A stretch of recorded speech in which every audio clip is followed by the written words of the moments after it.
नमस्कार दोस्तों। स्वागत है आप सभी का हमारे YouTube चैनल यूपीएससी वाला इंजीनियर पर। दोस्तों, हम आज पार्ट 2 में रवि कुमार सिहाग सर की जीएस की कॉपी लेके आए हैं। जो पार्ट 1 है उसमें हमने उसकी 2018 की कॉपी दिखाई थी। इसमें हम रवि कुमार सिहाग सर की 2021 की कॉपी दिखा रहे हैं कि आंसर राइटिंग में कि उन्होंने क्या क्या सुधार किए जिनकी वजह से उनकी 18वीं रैंक आई। इसका मतलब है मेंस में उन्होंने अच्छे नंबर प्राप्त किए होंगे।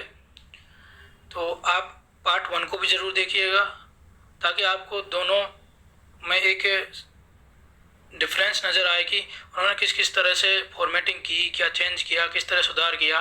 वो आप उसकी जो वीडियो है उसकी लिंक हम डिस्क्रिप्शन बॉक्स में दे देंगे, वहाँ से आप जाके उसे देख सकते हैं। और हमने उसकी पीडीएफ भी डाउनलोड करने के लिए ऑप्शन दिया है, वहाँ से भी आप पीडीएफ डाउनलोड कर सकते हैं। और इस कॉपी की भी पीडीएफ आप डाउनलोड कर सकते हैं डिस्क्रिप्शन बॉक्स से, टेलीग्राम चैनल के माध्यम से।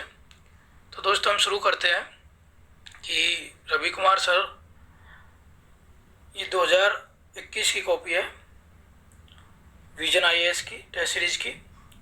तो हम इसमें शुरू करते हैं उन्होंने किस तरह फॉर्मेटिंग की, क्या आंसर राइटिंग में किन किन मतलब क्या क्या उनमें न्यू इनिशिएटिव्स लिए थे जिनकी वजह से उनको अच्छे नंबर मिले हैं।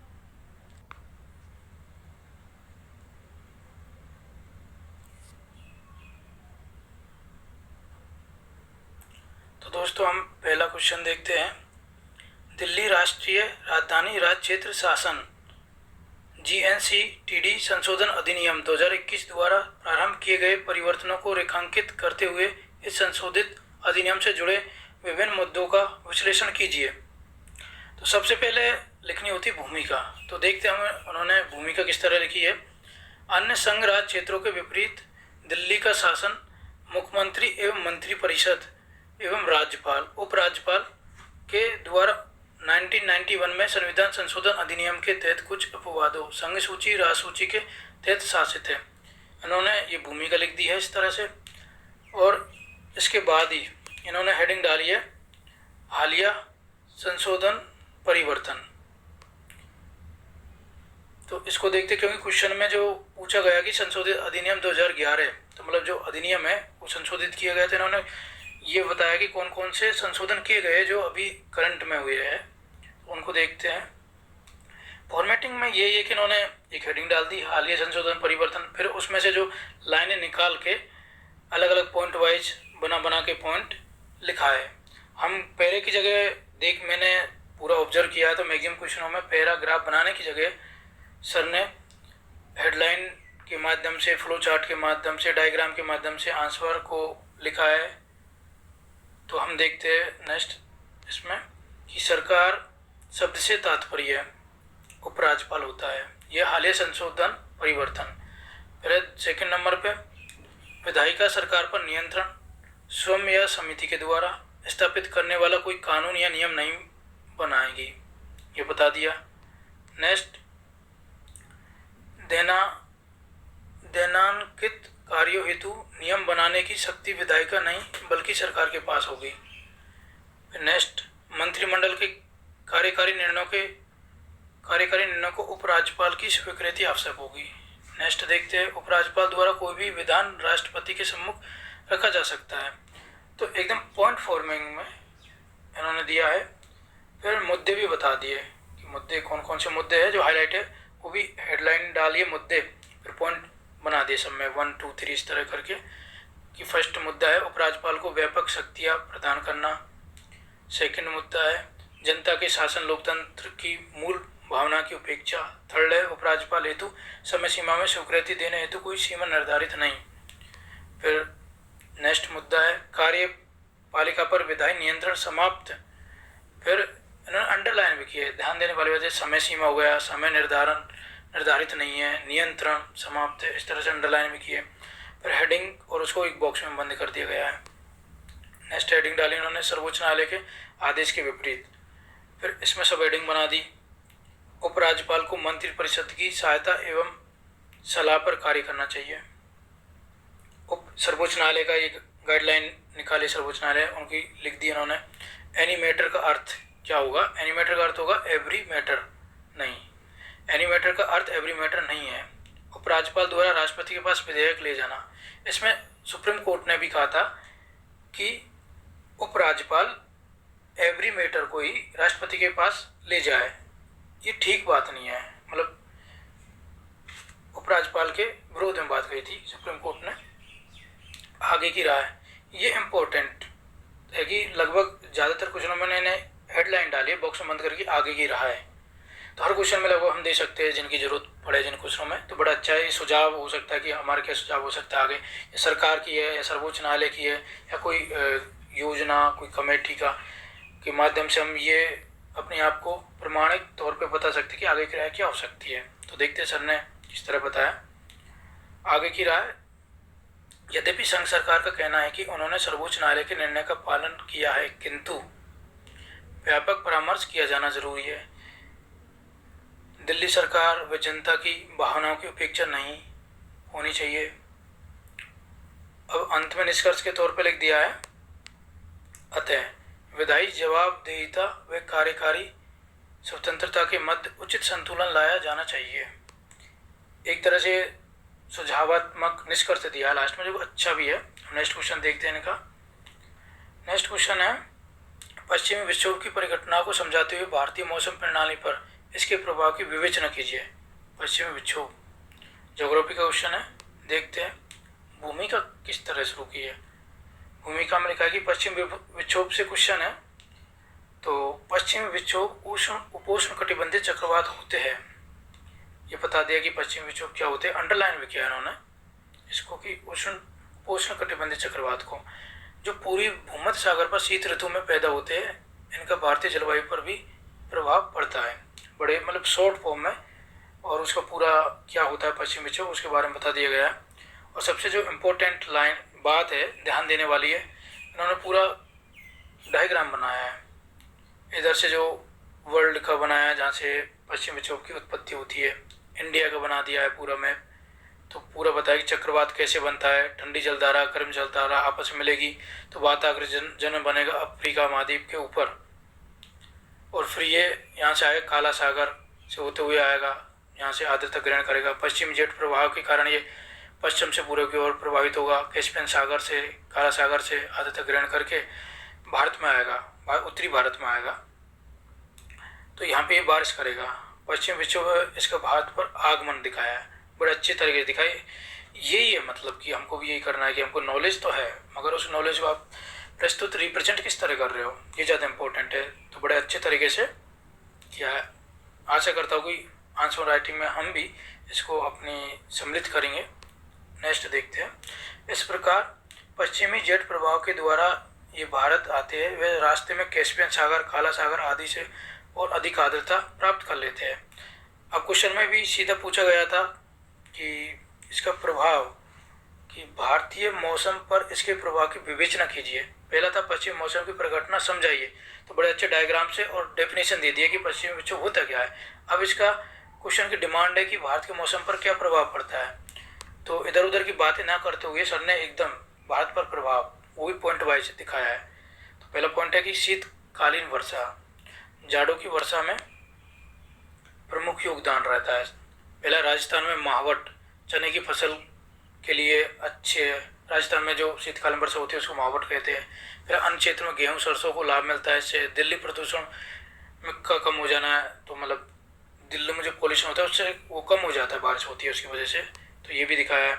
फिर नेक्स्ट दिखाया कि शुष्क ऋतु में, वो था शीत ऋतु में, शुष्क ऋतु में वर्षा द्वारा जल संकट के दूर करना, हिमालयी बर्फबारी, ग्लेशियर पर बर्फ जमाव, ग्लेशियर वृद्धि, ग्रीष्म ऋतु में भाप में वृद्धि, जाड़ों में रात्रि के तापमान में वृद्धि, ये दिखाया इसका प्रभाव क्या पड़ता है भारतीय मौसम पे। पाले आदि का प्रभाव कम करता है, फसल की हानि कम होती है, जैसे बड़े अच्छे पॉइंट वाइज करके दिखाया इस प्रकार। देखते हैं इसके बाद, हाँ ये वही क्वेश्चन है, तो ये निष्कर्ष है इनका। निष्कर्ष देखिए किस तरह से लिखते हैं, ये ज़्यादा इंपॉर्टेंट। निष्कर्ष भूमिका लिखी, निष्कर्ष लिखी, मेन बॉडी में आपको फ्लो चार्ट डायग्राम मैपिंग बना देनी है यदि क्वेश्चन की डिमांड है तो हम पढ़ते हैं इसका निष्कर्ष। इस प्रकार कई राज्यों पर आर्थिक, कृषिगत व जलीय स्तर पर ये विक्षोभ भारत को लाभान्वित कर खाद्य व जल सुरक्षा में महत्वपूर्ण भूमिका निभाते हैं, खाद्य सुरक्षा में और जल सुरक्षा में। तो ये बड़ा अच्छा निष्कर्ष है। नेक्स्ट क्वेश्चन देखते हैं हम। नेक्स्ट क्वेश्चन है कि अरब सागर जहाँ से पहले कम चक्रवात आते थे, वहीं अब ये चक्रवात प्रवण जल निकाय के रूप में परिवर्तित हो रहा है।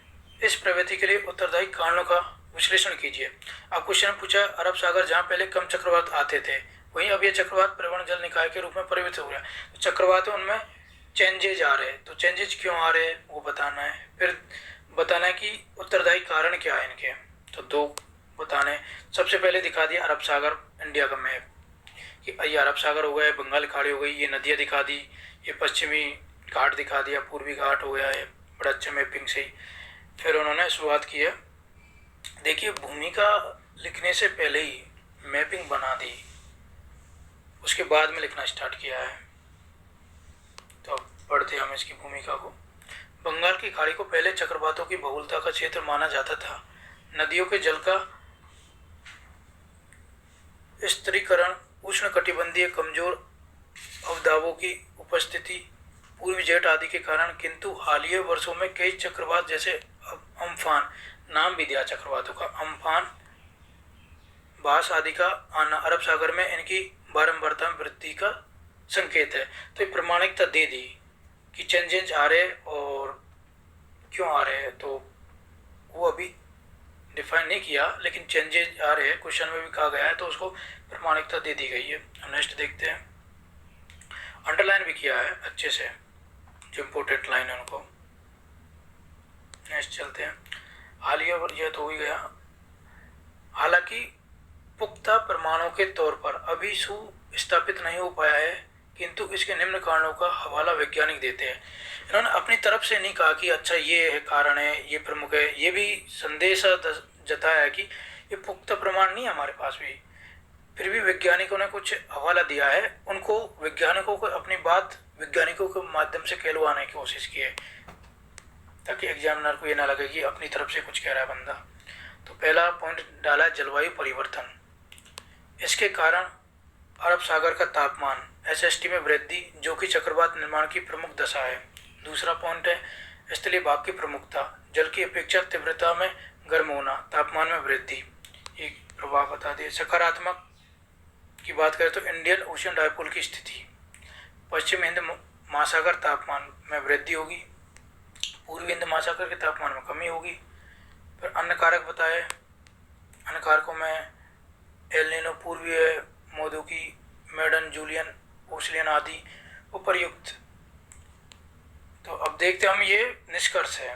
तो निष्कर्ष में हम देखेंगे उपर्युक्त कारकों का हवाला वैज्ञानिकों द्वारा दिया जाता है।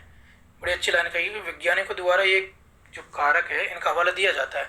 हालांकि अभी भी बंगाल की खाड़ी के चक्रवात अधिक विध्वंसक होने हैं, फिर भी अरब सागर में इनकी वृद्धि चिंता का विषय है। ये कह रहे हैं कि बंगाल खाड़ी में और विध्वंसक होंगे चक्रवात, लेकिन अरब सागर में भी चिंता का विषय बने हुए हैं। तो नेक्स्ट क्वेश्चन देखते हैं। तो दोस्तों, UPSC वाला इंजीनियर यूट्यूब चैनल बनाया हमने, प्लीज़ इसे सब्सक्राइब करिएगा, और जो वीडियो बना रहे हैं इसे शेयर लाइक ज़रूर करिएगा। आपके जो लाइक करेंगे, शेयर करेंगे और सब्सक्राइब करेंगे तो हमको मोटिवेशन मिलेगा, और आगे भी हम वीडियो बनाते रहेंगे। और जो आप जिस तरह की आपको वीडियो चाहिए कमेंट बॉक्स में प्लीज़ बताइएगा, हम ज़रूर बनाएंगे उसी तरह की वीडियो। या फिर हमारे हो सकता है कुछ शब्दों में मिस्टेक हो, अभी उच्चारण करने में कुछ अशुद्धियाँ में, तो हम उनको भी सुधार करेंगे।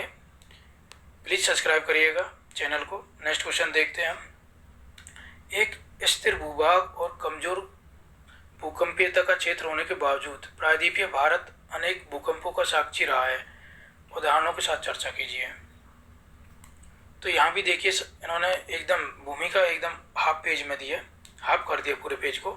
और ये मैंने देखा है कई टॉपर्स की कॉपियों में कि जो डायग्राम बनाते हैं वो एक ब्लॉक में बनाया जाए, फिर चारों तरफ ब्लॉक बना दिया जाए, फिर उसमें इंडिया का किसी भी मैप बनाना हो, खासतौर पर मैप, तो उसके चारों तरफ बॉर्डर बना दिया जाए, बॉर्डर लाइन उसमें बनाया जाए।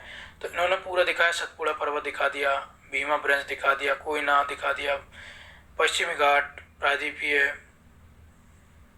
तो अब हम इसको भूमि को पढ़ते हैं।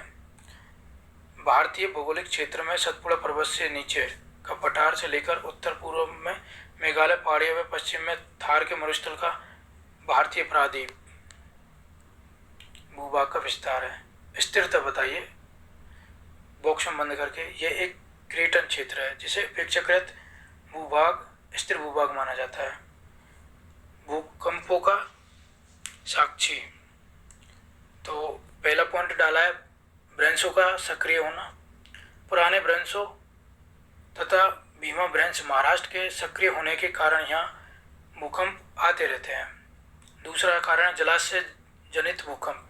बांधों में जल दबाव के कारण भू प्रॉपर्टी शैलों पर दबाव के कारण सरकना ऊर्जा विमुक्त होती है। फिर भूकंप उदाहरण देते कोयना बांध का।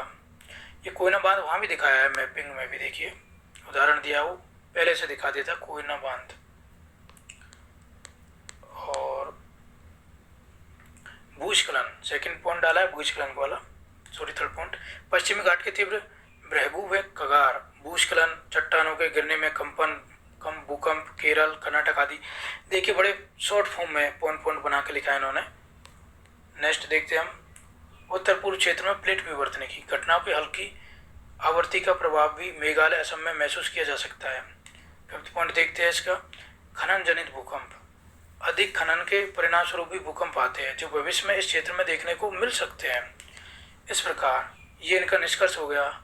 बड़ा निष्कर्ष 2 से 3 लाइन 4 लाइन में लिखा है लगभग क्वेश्चनों में। इस प्रकार स्थिरता के बावजूद कुछ प्राकृतिक व कुछ मानव जनित कारक इस क्षेत्र की भूकंपवर्ती में प्रभाव डाल रहे हैं। तो यूपीएससी वाला इंजीनियर हमारे यूट्यूब चैनल है, प्लीज़ सब्सक्राइब इसे करें। तो नेक्स्ट क्वेश्चन देखते हैं हम। ये टेलीग्राम लिंक है टेलीग्राम चैनल की, डिस्क्रिप्शन बॉक्स में दी गई है, आप प्लीज़ वहाँ से पीडीएफ डाउनलोड कर सकते हैं। नेक्स्ट क्वेश्चन देखते हैं। भारत में महिलाओं के संपत्ति अधिकारों और उत्तराधिकार की दिशा में सभी बड़ी प्रगति के बावजूद अभी भी ऐसी चुनौतियां विद्यमान हैं जिनका समाधान किए जाने की आवश्यकता है। चर्चा कीजिए। तो भूमिका लिखिए। भूमिका पढ़ते हैं सबसे पहले हम। महिलाओं संबंधी चुनौतियां यदि बहुआयामी है तो उनका समाधान भी बहुआयामी ही हो सकता है, एक आयामी नहीं। इन्होंने बताया कि चुनौतियां है, मल्टी डायमेंशनल है, तो जो उनकी सॉल्यूशन है वो भी मल्टी डायमेंशनल ही होंगे। और साथ में ही बड़ा अच्छे से इन्होंने चार्ट बनाया है कि महिला समस्या दिखा दिया चार्ट बना के बड़े अच्छे से कि महिला समस्या कौन कौन सी हो सकती है और समाधान कौन कौन से होते हैं, समाधान पक्ष। तो यही मतलब इनिशिएटिव है एकदम अच्छे से, हमको भी सीखना है। क्वेश्चन की डिमांड के अकॉर्डिंग हम बना पा रहे तो ज़रूर बनाएगा। ऐसे मतलब जो परीक्षक है ऐसे देख के ऊपर से उसे लगता है कि बड़ा बंदे ने इनिशिएटिव काम किया है, तो ऊपर पढ़ के बड़े अच्छे से हो सकता है कि कुछ नंबर हमको ज़्यादा मिले। जैसे कि महिला समस्या में क्या कि शारीरिक हो गई, आर्थिक हुई, सामाजिक, राजनीतिक, पारिवारिक, मानसिक, डायमेंशनल बनाइए, मल्टी डायमेंशनल। समाधान भी ऐसे होंगे कानूनी, आर्थिक, राजनीतिक, सामाजिक, पारिवारिक, संस्थागत, ये समाधान भी होंगे। अब इनको डिस्क्राइब किया गया नीचे कि उपयुक्त चार्ट समझाता है कि केवल कानूनी स्तर पर सुधार पर्याप्त नहीं है। संपत्ति अधिकारों व उत्तराधिकार का प्रभाव क्या पड़ता है वो दिखाया, क्या प्रभाव होता है इससे कि महिलाओं में आत्म मूल्य की भावना आएगी, समानता की वृद्धि होगी, समानता में बेटा बेटी की संपत्ति बराबर होगी तो समानता आएगी, आर्थिक उन्नयन होगा, संसाधनों का नियंत्रण होगा, विकल्प होगा। देखिए ये पूरा बना के चार्ट, उसके बावजूद भी गोला कर रहे हैं, विकल्प बहुलता, यही मतलब फ्लो चार्ट बोलते हैं। इस तरह हमें इनिशिएटिव करना है। फिर लिखा है पैरा में कि किंतु विभिन्न अन्य धार्मिक व मनोवैज्ञानिक स्तर पर बाधाओं के कारण ये सुधार प्रभावी नहीं होंगे। क्योंकि प्रभाव नहीं होंगे, क्यों नहीं होंगे उसके कारण बताया है। पहला उत्तराधिकार में भूमि लेना, पारिवारिक नाराजगी का भय, प्रत्यतंत्रीय सौदेबाजी। सेकंड पॉइंट बताया संपत्ति देकर वापस लेने बेटे को की प्रथा है। तीसरा है अपने अधिकारों के प्रति जागरूकता का अभाव। चौथा है राजनीतिक सक्रियता, सरकार की कमी। पांचवा पॉइंट डाला है कानूनों को सामाजिक स्वीकृति नहीं होना। क्या किया जाए, पुरुष पक्ष में और महिला पक्ष में बड़ा शानदार बनाया इन्होंने। कि पुरुष पक्ष में क्या कर सकते हैं और महिला पक्ष में क्या कर सकते हैं हम लोग। कि पुरुष पक्ष की बात करें तो संवेदनशील बनाएं पुरुषों को, संपत्ति साझा करने में गर्व की भावना विकसित करें कि यदि अपनी बहन या महिला को संपत्ति साझा कर रहे हैं तो उनको प्राउड फील होना चाहिए। महिला पक्ष में क्या क्या हम मतलब सुधार कर सकते हैं, अधिकार जागरूकता का सृजन, कि महिला को जागरूक किया जाए कि आपके ये भी अधिकार है। शिक्षा देकर सशक्तिकरण किया जाए, तो सशक्तिकरण भी की बात की गई है। अब सरकार ये तो कह दिया कि पुरुष पक्ष में क्या करे, महिला पक्ष में क्या करे, सरकार के बारे में सरकार पक्ष में क्या करना चाहिए वो भी बड़े अच्छे से अलग अलग फ्लो डायग्राम बना के बताया। मजबूत कानून बनाए जो मजबूत परिवर्तन करे कानूनों का, मजबूत संस्था बनाए, मजबूत भागीदारी होनी चाहिए। और ये निष्कर्ष के तौर पे लिखा है बड़े अच्छे से कि अतः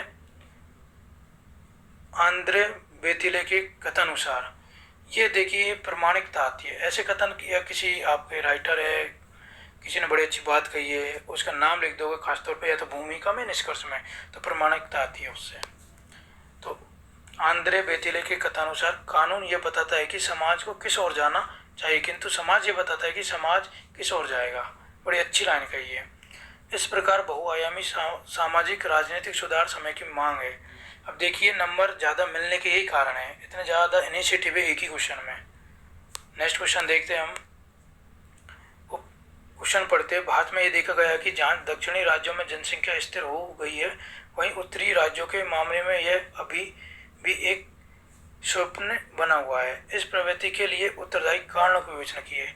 पहले तो ये प्रमाणिकता की स्वप्न बना हुआ है, पहले की कारण क्या है इसके, तो देखिए बड़े अच्छे से वो भी डेटा के साथ डायग्राम बनाया और वो भी बॉक्स में बंद किया गया है। यही मतलब अच्छी बात है, हमको सीखना है कि जैसे राजस्थान है 2.3, यूपी 2.7, मध्य प्रदेश 2.4, इस तरह से ग्रेटर देन, यहाँ पे ग्रेटर देन, लेस देन, दक्षिण भारतीय राज्यों में 2 से कम है, लेस देन बता दिया गया। प्रमुख राज्यों की प्रजनन दर है, फर्टिलिटी रेट बताई गई है। तो हम इसकी जो भूमिका है उसको पढ़ते हैं। उपर्युक्त मानचित्र भारत में प्रजनन दर आंकड़े दिखाता है। इसी मानचित्र को डिफाइन किया गया है, यहाँ पे दिखाता है NFHS 4 के आंकड़े के अनुसार। ये अपनी पूरी रिपोर्ट का आंकड़े दे रहे हैं कि प्रजनन दर 2.2 से 2.3 के मध्य है, किंतु व्यापक उत्तर दक्षिण विभाजन मौजूद है।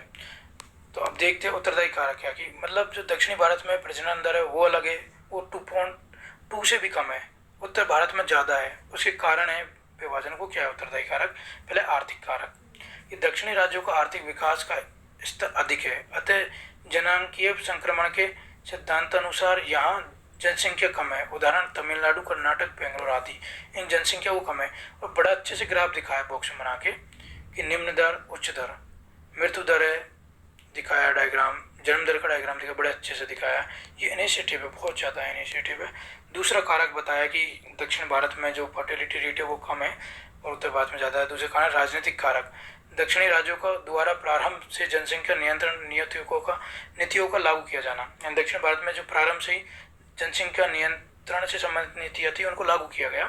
इसके साथ ही आपातकालीन जबरदस्तियों का प्रभाव उत्तर भारत पर अधिक रहा, प्रत्युत्तर अधिक जनसंख्या हुई। तीसरा देखते हैं सरकारी मॉडल। दक्षिण राज्यों द्वारा शिक्षा स्वास्थ्य पर अधिक निवेश किया गया। उदाहरण के लिए केरल का बीमा मॉडल हो गया। नए आर्थिक कार्यक्रम, शिक्षा पर अधिक निवेश, बड़े अच्छे प्रमाणिकता देने के लिए उदाहरण दे रहे। सामाजिक कारक में आता है पितृसत्तात्मक मूल्य उत्तर भारत में अधिक है। जो पितृसत्तात्मक मूल्य है वो नॉर्थ इंडिया में अधिक है। महिला स्वतंत्रता कम है, अधिक बच्चे, प्रजनन दर अधिक है। केरल का मात्र सत्तात्मक समाज है, बड़ी अच्छी लाइन लिखी है। सामाजिक कुरीतियाँ, बाल विवाह भी उत्तर भारत में अधिक है, बिहार में सबसे अधिक है, ये भी बता दिया कि सबसे अधिक है उत्तर भारत में। इस प्रकार उपर्युक्त, ये अपना निष्कर्ष दे दिया सर ने कि निष्कर्ष में लिखा है इस प्रकार उपर्युक्त कारणों के कारण उत्तर व दक्षिण में जनसंख्या वृद्धि अंतराल विद्यमान है, जो कि समय के साथ कम भी हो रहा है। ये भी बताया है पॉजिटिव लास्ट में सकारात्मक सोच के साथ कि जो अंतराल है ठीक ही बात है, लेकिन कम भी हो रहा है समय के साथ। नेक्स्ट क्वेश्चन देखते हैं हम लोग। क्वेश्चन नंबर पढ़ते हैं। आर्थिक और भौगोलिक पहलुओं के संदर्भ में सवाना और स्टेपी प्रकार की जलवायु के बीच तुलना। तो अंतर पूछा है कि सवाना प्रकार की जलवायु और स्टेपी प्रकार की जलवायु के बीच में अंतर क्या है। देखिए, जो एक क्वेश्चन सेम टू सेम जो फॉर्मेटिंग है पहले भी आ चुका है। भूमिका में शुरुआत में ही डायग्राम बनाया गया है, मैप कि पूरा वर्ल्ड का मैप है ये। तो प्रेयरी घास के मैदानों कहाँ मिलते हैं, स्टेपी कहाँ मिलते हैं, जलवायु इस तरह कहाँ मिलती है, सवाना जलवायु कहाँ पे मिलती है, स्टेपी जलवायु कहाँ मिलती है। तो पूरे वर्ल्ड के मैप में इन्होंने बना के दिखाया है। सवाना व स्टेपी जलवायु का क्षेत्र पूरे वर्ल्ड मैप में दिखा दिया। ये भूमिका है, शुरुआत में ही बना दिया गया। फिर लिखा गया है, ये हम क्या करते हैं कि बहुत भूमिका में उलझा देते हैं। जो क्वेश्चन की डिमांड के अकॉर्डिंग यदि आंसर लिखोगे तो बड़े अच्छे नंबर मिलते हैं। भूमिका में सिर्फ 2 लाइन इस तरह देखते हैं कि मैपिंग डाला, 2 लाइन लिखी, फिर दोनों में तुलना कर दी। क्वेश्चन की डिमांड हूबहू यही है कि दोनों जलवायु को घास परितंत्र के तहत रखा जाए जहां घासों की प्रधानता पाई जाती है। भौगोलिक और तुलना दिखाई कि अक्षांश सवाना और स्टेपी में कि अक्षांश के आधार पर क्या अंतर है। उष्णकटिबंधीय घास क्षेत्र है 8 डिग्री से 20 डिग्री उत्तरी व दक्षिणी अक्षांश है। स्टेपी की बात करें तो उष्णकटिबंधीय घास क्षेत्र है। इस तरह बना दिया गया है अच्छे से दिखा के। फिर आर्द्रता है, आर्द्रता के आधार पर सवाना और स्टेपी में क्या अंतर है। तापमान के आधार पर क्या है, प्रॉपर डेटा दिया है। हम कहते हैं ना फैक्ट्स नहीं डालने पड़ते, प्रॉपर फैक्ट्स दिया है क्वेश्चन में। घास क्षेत्र है, यहाँ पे भी दोनों में अंतर बता दिया घास क्षेत्र के आधार पर। पेड़ है, यहाँ पे भी उदाहरण दिए बराबर कि पेड़ों का जो पाया जाना है, पेड़ नहीं पाए जाते, बस वास्तविक घास क्षेत्र होता है। यहाँ घास में आग लगने का गुण है, वृक्षों का नियंत्रण। फिर मुख्य पक्ष, ये साथ में भी दिया मुख्य पक्ष क्या है। बिग गेम या पार्कलैंड भूमि, शिकारियों की भूमि, ये हो गया आपका मुख्यतः गेहूँ मक्का साफ कर लिए गए। फिर आर्थिक क्रिया दिखा दी दोनों में, ये अंतर चल रहे हैं दोनों के, सवाना और स्टेपी के। इसी तरह फिर निष्कर्ष आ गया। निष्कर्ष में बता दें कि अतः घास स्थल होने के बावजूद दोनों में विभिन्नता विद्यमान है। यहाँ सवाना अधिक विकसित नहीं है, वहीं दूसरी ओर स्टेपी कृषिगत रूप से विकसित व खाद्य प्रसंस्करण क्षेत्रों का केंद्र है।